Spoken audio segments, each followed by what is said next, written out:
Welcome, everyone. We're going to get started in just a minute. We're just going to let everyone log on.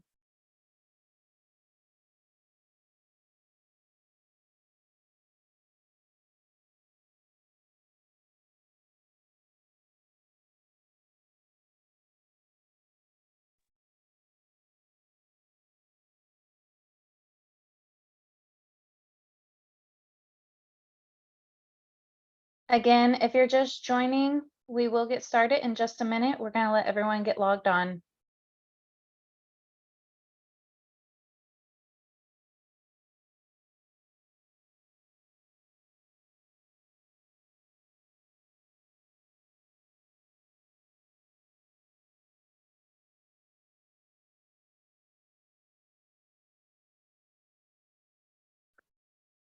All right, we're going to go ahead and get started. Welcome, everyone, to the Texas Managed Security Services, RFO, otherwise known as MSS.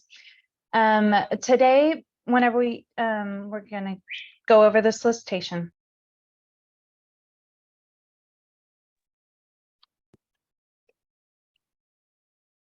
Before we get started, we're going to go over a few housekeeping rules. To change your audio between computer and phone call, the attendees will be muted. Can everybody please raise their hand to confirm that they can hear me? Perfect, thank you. And we would like to remind everyone that the handout will be available in the addendum. I will now turn it over to Jimmy. Hello, everyone. Thank you for joining us today. My name is Jimmy Smart, and I'm the procurement lead for this RFO. Speaking today, we have Wendy Masarana, our Director of Shared Technology Service Project Engineering. Clay Newman will be standing in for Jody to cover the finance portion of things. We have Sally Ward, our Director of STS Vendor Management. Susie Hillard, our Deputy Chief Information Security Officer. Teresa Williamson, our Hub Coordinator. Chris Walton, Assistant General Counsel, and Marie Cohen, our statewide Digital Accessibility Program Administrator. Next slide, please. Today, we'll be going over our shared technology services, requests for offers, response submission and evaluation criteria, discussions and invitations to negotiate, our hub subcontracting and digital accessibility forms, matters of law and bid exceptions, and then general information and submitting questions. Next slide, please. But first, I want to remind everybody that DIR is recording this conference, and we will post the recording as well as a list of conference attendees and these slides as an addendum on the ESPD. Questions submitted during and prior to this conference will be answered via an addendum posted to the ESPD as well. Webinar participants may continue to submit questions until the questions deadline identified in the schedule of events, which we'll get to later. My advice to you, check the ESPD frequently for updates. Next slide. And now I'll hand it over to Wendy to cover our SDS programs. Good afternoon. I am Wendy Masarana, the Director of the Shared Technology Services Project Engineering Team, and I'll be providing an overview of the Shared Technology Services Program. Next slide, please. The Shared Technology Services, or STS, program is a portfolio of cost-effective, reliable, secure, managed IT services consisting of multiple contracts with multiple service providers. With STS, DIR leverages the buying power of the great state of Texas and extends those pre-negotiated, cost-effective services to our DIR customers. Through the STS program, DIR customer government entities have an avenue to obtain modern IT services, providing peace of mind through the STS assurances for security, standardization, disaster recovery, and digital transformation. What's the old Greyhound bus slogan? Leave the driving to us. With STS, customers can leave the technology to us and focus on their core missions to serve Texas residents. Next slide. The Shared Technology Services Program is comprised of multiple services and service providers. Starting with our MSI, the Multi-Sourcing Services Integrator, who provides the service management platform, tools, governance, processes, and services for the STS program. We'll discuss the MSI more over the next few slides. Beyond the MSI, we have multiple service components for data center services, which provides private and public cloud infrastructure and networking, mainframe technology solution services, bulk print mail and digitization, and security operations. Texas.gov, through which DIR offers payment processing, application development and maintenance, and the Texas by Texas Digital Assistant. Next, we have managed security services with security operations, incident response and risk and compliance assessments, digital identity, providing multi-factor authentication and identity access management assessments, and the Open Data Portal, the official state of Texas repository for publicly available electronic data. Susie Hilliard will delve into the specifics of the managed security services in a few slides, but first, the next slide, please. The service integration model. In our Shared Technology Services program, we leverage our MSI, the Multi-Sourcing Services Integrator, as the service integrator to ensure seamless service delivery and provide a single contact or entry point for our customers. MSI provides our Shared Technology Services portal, a ServiceNow platform, provides our policies, processes, and procedures, supporting our IT infrastructure library or IDLE functions, financial management, service level management, and reporting for all service component providers in the STS program. In order for our service integration model to work, each service provider within the Shared Technology Services must engage collaboratively and partner with MSI and our other service component providers to deliver our services consistently and seamlessly. You'll hear me repeat this. This item is critical. DIR requires each service component provider in Shared Technology Services to approach their service delivery as one cohesive unit, representing shared technology services with one voice.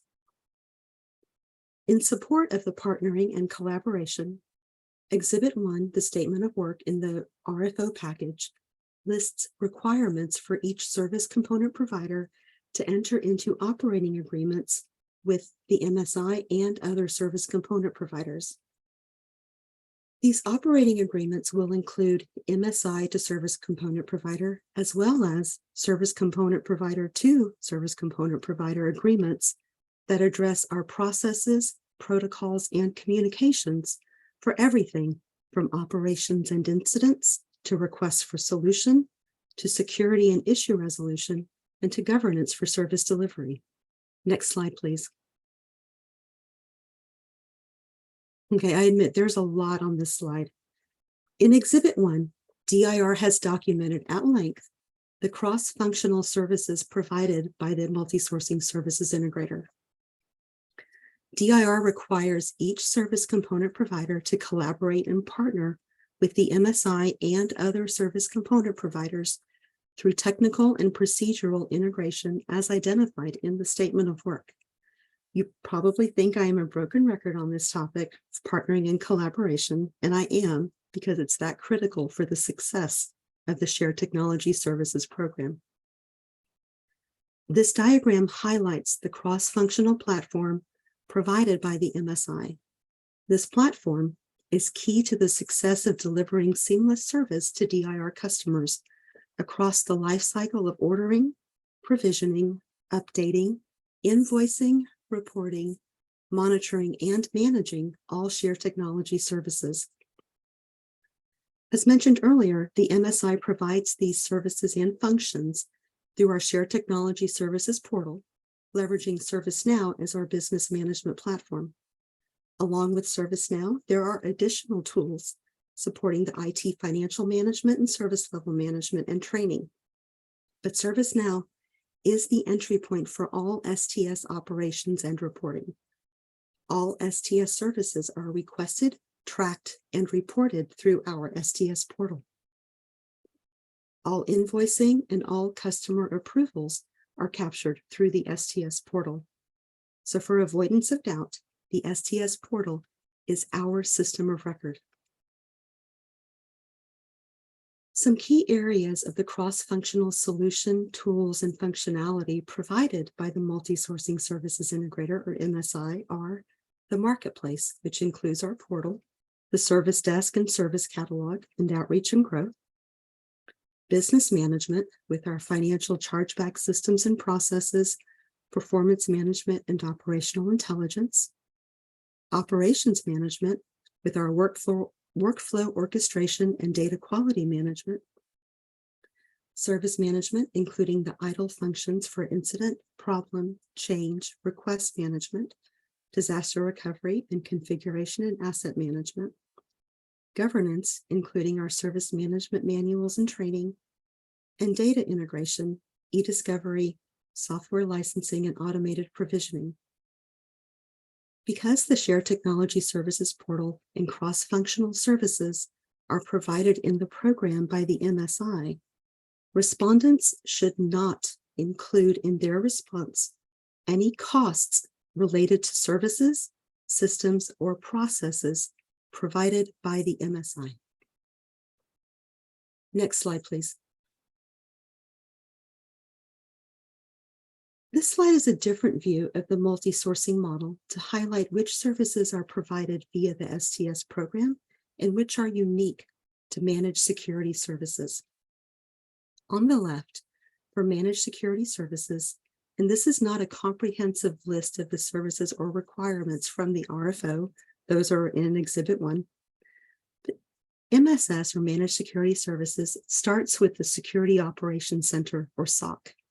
MSS requires SOC cyber security analyst staffing and the Security Information and Event Management System, or SIM.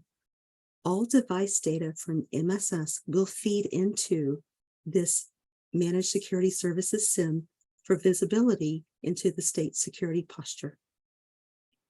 In the top box middle column, DIR retains ownership, responsibility, and accountability for strategy, service operations, and procurement of shared technology services, as well as the Chief Information Security Office for the state of Texas.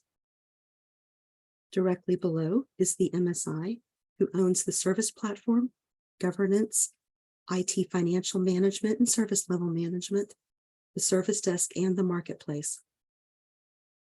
On the right, data center services. Data center services, or DCS, provide server and networking services and infrastructure. Included in those data center services are security tools and management for that infrastructure. DCS also facilitates technology planning and infrastructure services. On the bottom right, we highlight one of our DCS service components, the Security Operations Service Component, or SecOps.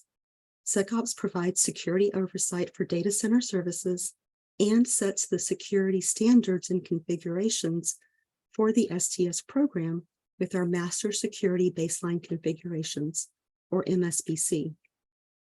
All data center services infrastructure must adhere to our security standards and processes, including reporting into the SecOps Security Information and Event Management System, or SIM, separate from the Managed Security Services SIM. As referenced in Exhibit 1, the MSBC, or Managed Security Baseline Configurations, is the standard to which Security Incident Response Assistance services under MSS will be provided. While MSS is not part of the data center services, we wanted to highlight some data center services retained functions, as there are potential integration points between MSS and data center services. As identified in Appendix B, as in Bravo, of the RFO, the MSS provisioning exceptions lists the components in MSS that can be provided on assets managed in the DCS program, in which MSS services cannot. Leverage this slide to assist you in identifying areas of service provided by DIR, by MSI, or DCS, and services unique to the Managed Security Services component. Again, Appendix B, as in Bravo, in the RFO has additional details on which managed security services can be provided upon customer request to data center services infrastructure. Reminder, integration with and use of the MSI's platform, tools, and processes is required for all shared technology services service providers. These elements retained by MSI, DCS, or DIR should not be considered within your pricing. For this Managed Security Services RFO, we are asking you to submit your proposal, your solution, along with any assumptions for dependencies or integration areas with MSI or other service component providers. To help with your response, DIR has created a data room as part of this procurement that houses additional information germane to this procurement, including additional detail about our established processes and governance model. DIR encourages each respondent to leverage the information in the data room as you prepare your response. Jimmy Smart will discuss the data room in more detail a little later in this presentation. Next slide, please. The primary elements of our performance model are service level agreements and deliverables. Our shared technology services performance model has service levels, both key and critical. The primary difference between them, critical service levels have financial credits attached to them, credits that DIR assesses in the event a service level is missed, while the key service levels do not have the financial credits. Exhibit 1, Attachment 1.1, and Attachment 1.2 define the performance management and service levels for this MSS procurement. Attachment 1.1 in the RFO package also defines the critical deliverables, one-time and recurring. These deliverables are documents or reports that must be done accurately and delivered on time, lest the service delivery or the program is impacted. We've defined in Attachment 1.1 of the RFO the specific deliverables for MSS that DIR has deemed as critical, and these critical deliverables also have financial credits attached to them. So we've talked about the financial credits. How does the program incent performance? We include opportunities for service providers to earn back any financial credits. DIR also has unilateral right to add, modify, elevate, and/or delete service levels. And we get asked every RFO negotiation, surely you aren't serious about this unilateral right. Yes, we absolutely are, and here's why. We cannot possibly place a service level, critical or otherwise, on every measure that is important to our customers. The program would be in the untenable position of trying to manage hundreds of service levels for a single service provider. We want our providers to be incented as if there were service levels on all aspects of the service. We don't want to sacrifice service in one area to ensure service in another area is met. We want that consistent, smooth service delivery across all shared technology services program areas. The benefit to the service component provider with this model is that there aren't hundreds of critical or even key service levels within MSS or any service component, and it allows DIR to manage and monitor a small number of service levels with the ability to adjust to ensure that smooth, consistent service delivery to meet the business needs of the program. In your review of Attachment 1.2 of the RFO, you'll notice there are some service levels identified as related. For example, service request fulfillment. These service levels are shared with the MSI and potentially other service component providers in areas where the cross-provider collaboration is operationally identified. Related service levels ensure all parties associated with the service are incented to attain that SLA. Finally, we have a service level improvement plan process that the multi-sourcing services integrator runs. If a service level is repeatedly missed, the MSI has a documented process to perform root cause analysis with the service component provider and develop action items designed to improve service level attainment and delivery of services. The Shared Technology Services Program is committed to a robust performance model incenting high levels of service delivery. Next slide, please. Completely switching gears from cross-functional integrations, the MSI, and service levels. Let's talk about key personnel. DIR has designated in the Exhibit 1 Statement of Work key named positions for this contract as identified and indicated on the left side of the slide. We expect a 24-month commitment from contract execution, also known as the effective date, for each of these named key personnel in the Statement of Work. As part of your response, DIR requires an organizational chart in which we expect clearly defined lines of authority and accountability for your organization.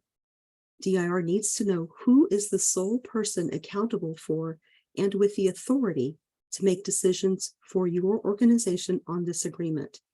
Your response should also clearly indicate the amount of time each named key personnel will be dedicated to the Managed Security Services Program.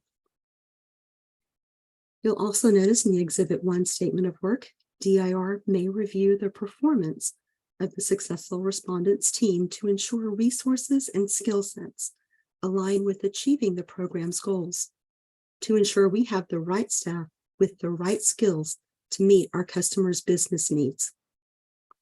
A little later in the presentation, DIR will discuss the RFO response package and the evaluation criteria. Lest there be any doubt, DIR expects named resources in these key roles, along with organizational structure indicating clear lines of authority as part of your response package. With that, my time has come to an end, and I turn it over to Susie Hilliard. Good afternoon, everybody. So I'm here to talk about MSS. What is it? What do we want? What are our objectives? What are the outcomes of it? And what is an overview of a successful MSS program? So for the objectives for MSS, we basically just want to bring security solutions to our customers. We want to make sure that we have security. We want to maintain the security of state systems. We want to help our agencies mature their security programs. We want to provide state-of-the-art, market competitive offerings to our customers. We want to stay as much in market or ahead of market as we can. We want to deliver all services utilizing leading technologies like AI or machine learning for complex analysis and speed of delivery to get those services to our customers faster. We want to also incorporate technological evolution within these services. We want to make sure that these services are timely, make sure that the technology stays up to date, or if something new comes, we can switch over to that, maintain a best of breed delivery model. And that kind of interweaves with the next one of proposing new services and solutions. That's, what's coming down the road. We want to make sure that we have a roadmap to be able to take care of that. And we want to improve our customer adoption and expand the use of managed security services. There's a lot of it in use today, but we have a lot of growing that we can do. Next slide, please. Our outcomes for MSS. We want to make sure that we're delivering services in a manner that ensures predictability and consistency. We want to make sure that our customers know what to expect when they're getting managed security services. We want to make sure that the transition is seamless for our customers. We want to make sure that we're improving the cost effectiveness through delivery as a service. Again, that customer adoption, making sure that we get more customers, expanding the use of managed security services through growth and outreach. That growth and outreach program is really important to us. We want to make sure that we're delivering highly available and scalable services that are aligned to to customer demands. We want to make sure that we can meet what our customers need. And we want to provide innovation for our customers, provide them innovative capabilities that ensure currency with changing technology capabilities. And next slide, please. Oh, go back one. And finally, on the overview for the scope, we want to maintain and deploy security tools, monitoring, and managing overall security of customer environments. We want to provide extended analysis of security events and preparation for and response to security incidents. And we want to look at customers' risk profiles, assessing, managing, mitigating those risks, meeting compliance requirements of regulations and laws.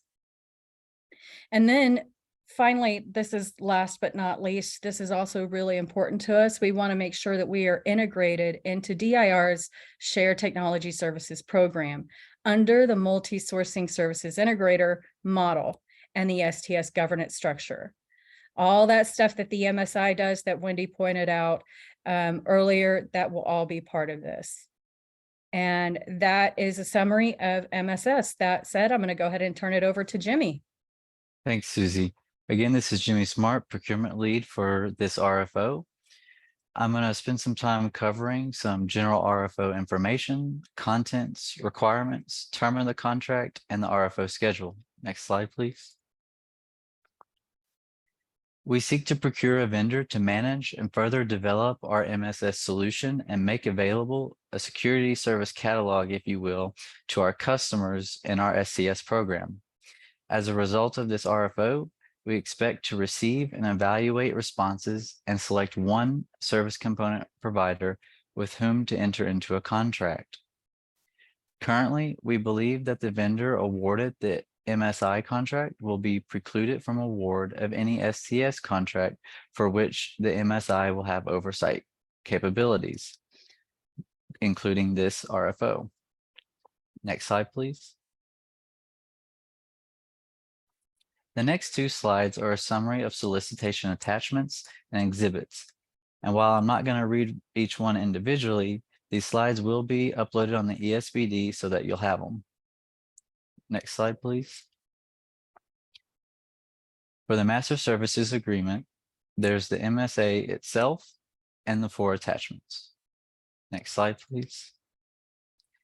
As previously mentioned, DIR seeks a successful respondent to serve as the MSS service component provider and transition the management of our current MSS contract to the successful respondent. The successful respondent must meet the following minimum qualifications: 5 years or more experience providing similar services as those stated in Exhibit 1, and having held 3 contracts of similar scope within the last 5 years with a minimum contract value of $20 million per contract over 5 years. Next slide, please. We anticipate the term of the contract will be for an estimated 4 years with an optional renewals of up to 4 additional years for a total contract award of no more than 8 years to be exercised at our sole discretion. Next slide, please. This is the RFO's current schedule. The Q&A collection period is ongoing until February 2nd at 2 p.m. Central Time, but I highly encourage you to submit any questions you may have ASAP, as we will be working internally to collect answers as they come in. The deadline for submitting proposals is February 16th at 2 p.m. Central Time. We highly encourage you to submit your proposal in advance of this date if possible, as late responses will not be considered. We anticipate and are striving to make an award recommendation in September of this year, with the transition concluding by the end of August 2025. Next slide, please. As mentioned earlier, there is a digital data room for this procurement. Please review the documents in this room before submitting questions about the RFO. Many pertinent answers can be found there.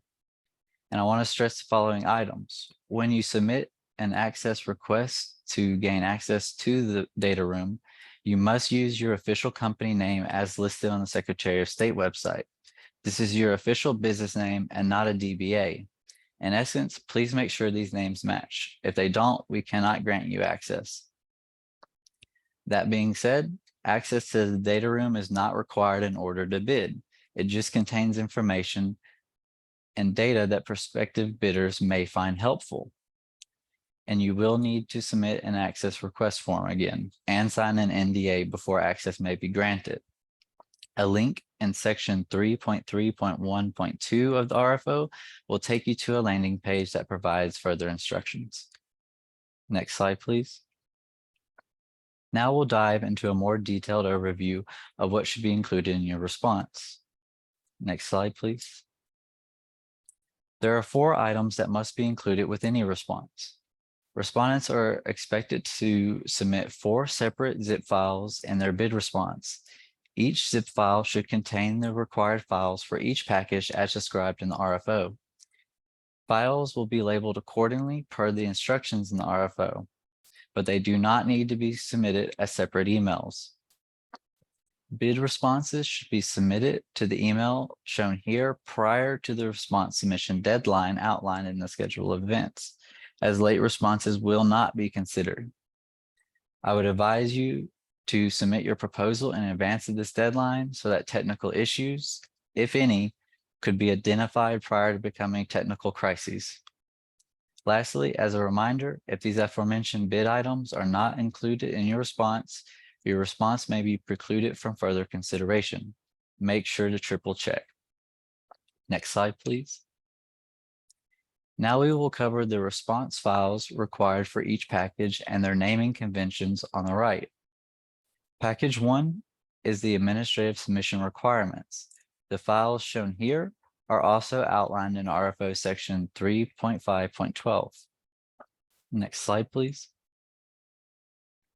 Response package 2 addresses the service requirements, including the technical solution and service components, as well as experience. An additional item to note is that we request the transition project plan be submitted in either Microsoft Excel or Microsoft Project and PDF format, as our evaluators may not have access to Microsoft Project. As for bid exceptions, we will cover these shortly once we get to the matters of law portion of this presentation. Next slide, please. The last 2 required response packages are listed here. Pricing information is provided in response package number 3, and our hub subcontracting plan and response package 4 will be covered shortly in this presentation. But before we get to the hub portion, I will hand it over to Clay Newman to cover the finance side of things. Good afternoon. Thanks, Jimmy. As previously noted on the last slide, attachment 2.1 is the only document that you'll return in your submission, so I'll talk more about that momentarily. I do want to reference these particular documents, which make up the financial package. Much like a set of financial statements, each one has critical information, and so only looking at the P&L leaves a gap in understanding. Exhibit 2 contains a narrative of the pricing framework, such items including invoicing, reporting, resource unit or RU definitions, billing criteria, and also how projects will be handled. So ensure you read that closely to understand how that reflects in the attachment 2.1 pricing that will be submitted. Additionally, in attachment 2.2, this creates delineation similar to the slide that Wendy showed earlier regarding who has what financial responsibility over which components of the STS model. And once again, attachment 2.1 should align with the information contained in attachment 2.2. Next slide, please. On attachment 2.1, being the one that you'll submit, is obviously the most important. The first column discusses the respondent assumptions. This is a very important tab in there that needs to be filled out completely. Effectively, you're providing information where you're needing to caveat some type of price that you've put in. It should not in any way limit the requirements of the contract, should not be a restatement of the requirements, and should contain as much information as possible for DIR to review that submission. And most importantly, a financial impact, if applicable, must be included. If it is not included, then it may be considered a non-compliant submission. In the key considerations, Wendy talked about this earlier regarding the different STS model. For all intensive purposes, the respondent should assume that all tools and software will need to be provided by you, included in attachment 2.1 from pricing, with the exception of the MSI and some of the other items contained on that slide. Regarding the rate card, there's a separate tab in 2.1 for that. This will be an important tab for this procurement, because any resource unit that is marked as custom will be priced in accordance with that rate table, and how those resources are priced on an hourly basis. Transition, once again, also a very important tab. When you're completing this, it should align with your transition solution document that you will also be turned in. In this tab, there are the amounts that you're going to request for each payment milestone that is documented, and then also a timeline of how those charges are anticipated to be spent. And then importantly, also going back to one of Wendy's prior slides, there is FTE information for transition that is included in there.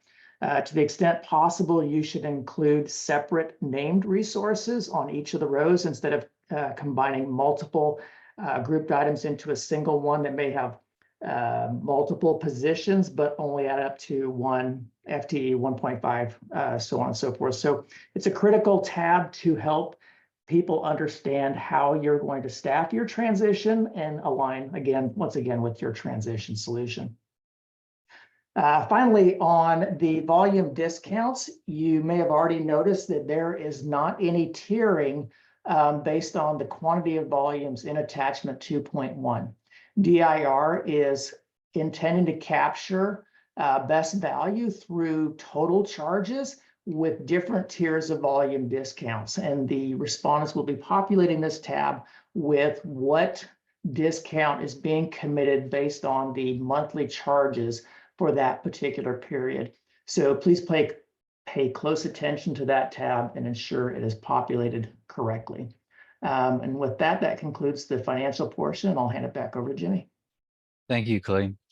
I'd like to take this time to call out some additional key points to remember as you prepare to submit your response.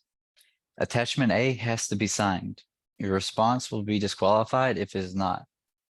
You must provide proof that you meet the minimum qualifications identified within the RFO, part of response package number 1. And be sure to review the other pass-fail criteria outlined in RFO section 4.2.1. Next slide, please. Attachments C, D, and E are very important. Attachment F, respondent release of reliability, is required for both references and terminated contracts. Please remember to include a signed copy of page 1 of each addendum in your response submission. Next slide, please. Exceptions must be submitted using the format in attachment G. We will require 3 references for which the respondent has provided similar services to. Assigned RFO attachment F, respondent release liability, will be required for each reference listed. We recommend that you contact your references in advance and let them know that we may be reaching out to them. We also advise that you choose your references carefully, as we are not responsible for non-responsive references. Next slide, please. Now we will cover the evaluation criteria and determining the competitive range of responses. Next slide, please. All responses will go through an administrative review where the basics are checked, such as signatures and that all required documents were provided. Then a financial review is conducted, followed by hub and accessibility reviews.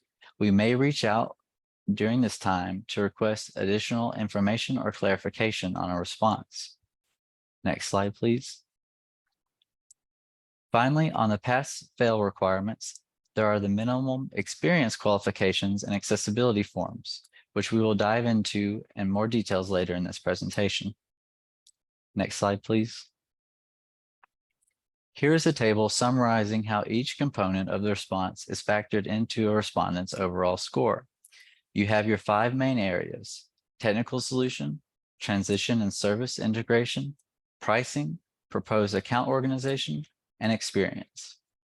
Next slide, please. Now we will cover discussions and invitations to negotiate. Next slide, please. Key milestones in the solicitation process are as follows. The responses are submitted, evaluated, there's discussion sessions, a potential request for a revised offer, a down selection based on the revised response, due diligence and integration sessions, a potential second request for revised offers, and then due diligence and negotiations again. One thing I would like to stress is that there is no guarantee that there will be multiple requests for revised offers. You should assume each iteration may be the last opportunity to revise your pricing. Next slide, please. The state, in its discretion, may hold a series of discussion sessions with the respondents to ensure complete and accurate understanding of the RFO requirements. We may, at our discretion, hold a series of meetings between select respondents and our MSI and other service component providers. These sessions are a great opportunity to gain a better understanding of the solicitation and clear up any pricing assumptions that may remain. This RFO is intended to provide respondents with enough information to build their response, but it is your responsibility to obtain additional information deemed necessary to better prepare your response and finalize your pricing. Next slide, please. We may request oral presentations and may initiate revised offer processes. Revised offers may also be scored. And at DIR, it should be noted that we don't do BAFOs, or what is known as a best and final offer. Instead, as mentioned, we employ the use of requests for revised offers, or RFROs. This process is continued until best value for the state is achieved.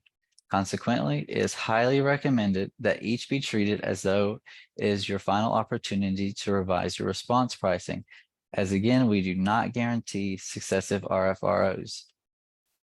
The purpose of the RFO is for bidders performing due diligence on their scope of work, and is to remove all financial assumptions so that the respondent's pricing is final and firm.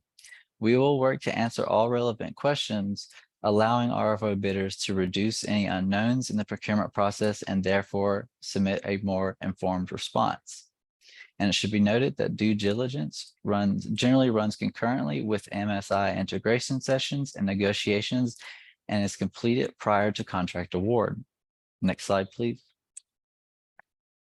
DIR executive management shall make the decision to award a contract if it's found to be in the best interest of the agency and the state to do so.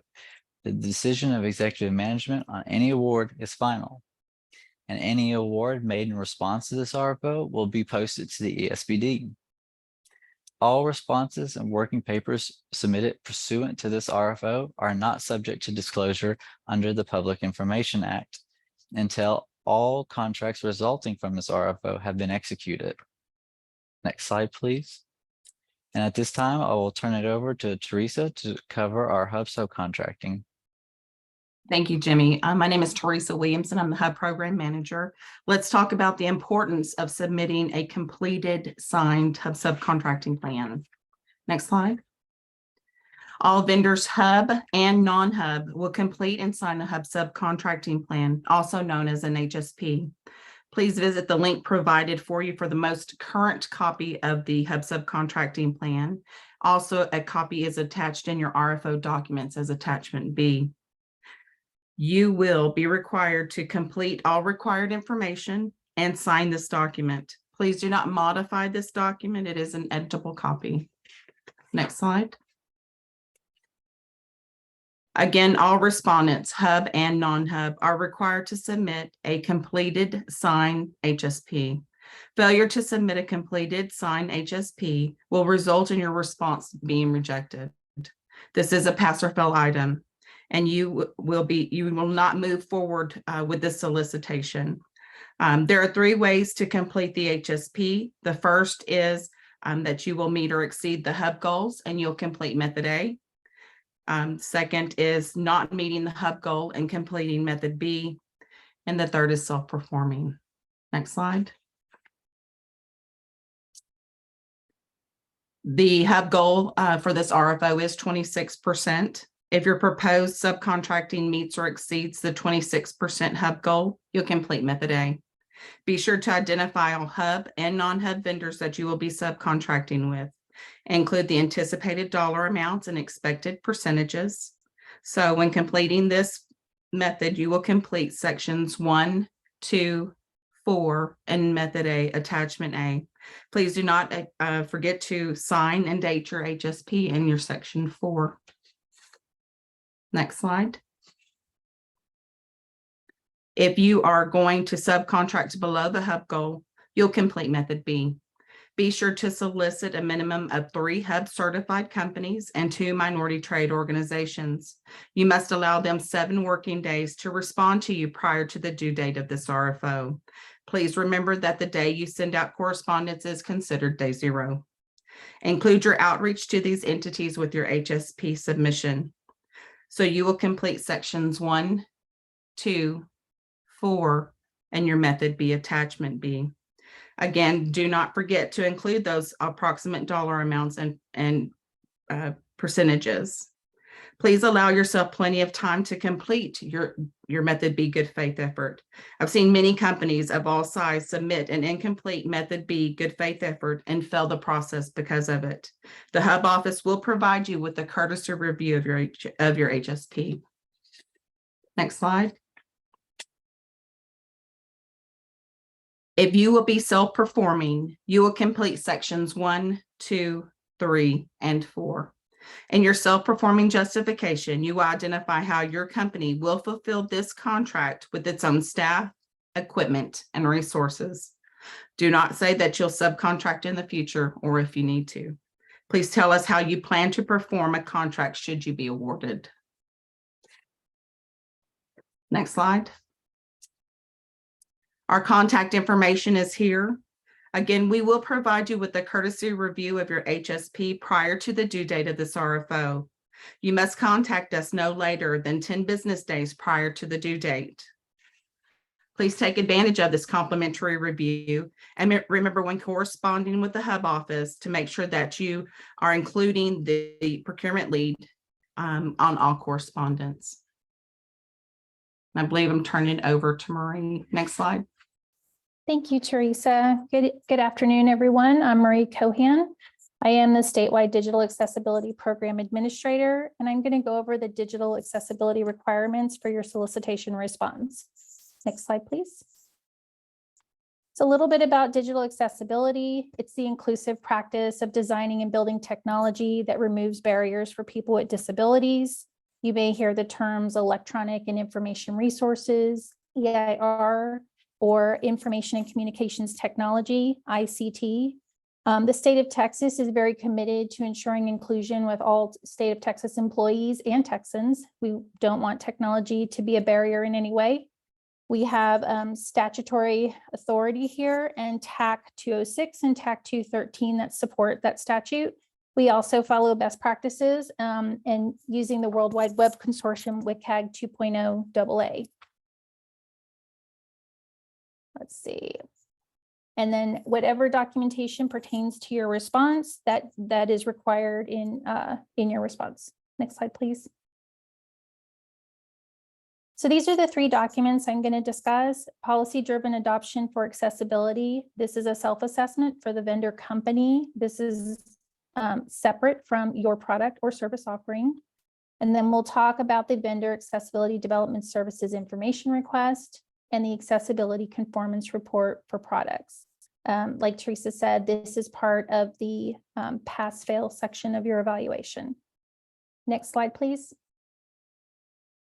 The policy-driven adoption for accessibility is a self-assessment of the vendor organization. This is a NASCIO-sponsored self-assessment. It goes through the policy-driven adoption maturity matrix. It is a spreadsheet where you can score different areas that it has on there. Your final score will be added to the evaluation. If this is submitted incomplete, if it is missing, it will be a fail and could potentially disqualify your response. This is a mandatory document, so please take some time to review it and complete it and at least get a score over 0. Next slide, please. This is an example of the maturity matrix, and this will be provided in your packet. And this just goes through the 3 areas of maturity. So you could be at an initial stage of launching accessibility policies and practices within your organization, all the way to having well-defined policies and practices in your organization in most, if not all, your business functions. So HR, IT, procurement, etc. Next slide, please. The Accessibility Conformance Report is a completed voluntary product accessibility template. The voluntary product accessibility template is for all products, applications, SaaS, managed services, etc. This is a template that has the WCAG standards on it and the success criteria that are expected for each standard. When a product is tested against those standards, we are looking for how the product conformed to those success criteria. Once that VPAT is completed after testing, it becomes an accessibility conformance report. And that is what DIR would like to see for each of your products in your solicitation response. While the state of Texas baseline level for WCAG is 2.0 AA, our institutions of higher education and state agencies have the discretion to require a higher level. So just be prepared that you may be asked to provide a VPAT for a higher level if you're doing business with any of our customers. Next slide, please. This is an example of the standards on the VPAT. They're broken into 4 categories of perceivable, operable, understandable, and robust technology features. And that is what the product will be tested against. Next slide, please. This is how a product conforms to the WCAG success criteria. It supports with exceptions, does not support, or is not applicable. The only things that are not evaluated are WCAG 2.0 AAA. If your product does not support fully, please provide an explanation in the explanation field. ACRs that are submitted without explanations will be scored down. Next slide, please. So the Vendor Accessibility Development Services information request is for development services, which I believe are not included in this solicitation. But if at any point there is a need for any kind of bespoke or developed services or development of an application, this form will need to be completed and submitted to DIR. Next slide, please. The VADSR goes through key areas of the development lifecycle, asking questions about how business processes are included, what kind of skills and training are provided for your development staff, what kind of testing tools are used, how are those defects tracked and remediated, and then what alternative methods are in place if there is any type of nonconformance. Next slide, please. So DIR now provides accessibility training for our vendors. This is provided at no cost. If you are interested in taking these classes, all you need to do is send an email to statewide.accessibility@dir.texas.gov. Each class is an hour or less, and we will provide a notation of how these classes should be taken in a specific order. This is not required, but it is recommended to help our vendors understand what the digital accessibility requirements are in the state of Texas. Next slide, please. So if you have any questions regarding accessibility documentation, or you would like to sign up for vendor training, you can reach me at statewide.accessibility@dir.texas.gov. Please copy the procurement lead on your emails. And that is it for my presentation today. I'm going to hand it back over to Jimmy. Thank you, Marie. At this time, I'll hand it over to our Assistant General Counsel, Chris Walton. Good afternoon, everyone. Jimmy said, my name is Chris Walton, Assistant General Counsel here at DIR. I'll be highlighting some key legal considerations in preparing responses to the Managed Security Services RFO. Next slide, please. So first is the Master Services Agreement, or MSA. Included in the RFO documents, the MSA is a template that will be used for any awarded contract. All respondents are encouraged to review the MSA and note any exceptions in their initial response. Please note, there will be no later opportunities to take any exceptions. Next slide, please. We encourage that any exceptions to the MSA be kept to an absolute minimum. Exceptions will not be evaluated, but will be one factor considered by DIR in determining best value for the state. Please follow the instructions provided in the RFO when submitting exceptions. The RFO includes specific requirements for providing an exceptions document and associated red lines. Respondents choosing not to take any exceptions to the MSA must expressly state that choice in their response. Next slide, please. While DIR will consider respondent requested exceptions, please note that any exception, if deemed excessive in quantity or in substance, may result in a respondent not being awarded a contract. Also, excessive exceptions or any respondent failure resulting in prolonged negotiations may cause a respondent to be bypassed or potentially awarded a shorter contract term. Next slide, please. A reminder, the only DIR employees or representatives with whom vendors and vendor representatives may discuss this RFO are the designated contacts identified in the RFO. Failure to observe this restriction may result in disqualification of any related response. Next slide, please. When responding to the RFO, make sure you're using your legal name and matching DUNS number. No abbreviations or DBAs may be included unless it's a DBA that has been registered with the Secretary of State. Failure to follow these instructions may result in delayed contract award. Next slide, please. And last, a reminder that as a state agency, DIR is subject to the Public Information Act. Therefore, all information submitted as part of this response is also subject to the Act. So if you are submitting any confidential, proprietary, or copyrighted information as part of your response, it must be clearly marked. Otherwise, it will be released upon request. Any clearly marked information that is subject to a Public Information Act request will be submitted to the Office of the Attorney General to determine whether the requested information should be released. You're encouraged to coordinate with your legal counsel in preparing responses to this RFO. And again, please be sure to follow all instructions included in the RFO. And with that, I will turn it back over to Jimmy. Thanks, Chris. As we approach the end of this presentation, I wanted to briefly restate some important takeaways and the Q&A process. Next slide, please. When submitting questions, be sure to include the RFO section and page numbers. As previously mentioned, questions submitted prior and during this conference will be answered via an addendum posted to the ESPD. And lastly, I recommend checking the ESPD often for updates and addenda that may have been posted. Next slide, please. And with that, I will leave us on our RFO schedule of events with upcoming important deadlines. Thank you all for joining and thank you all for your time.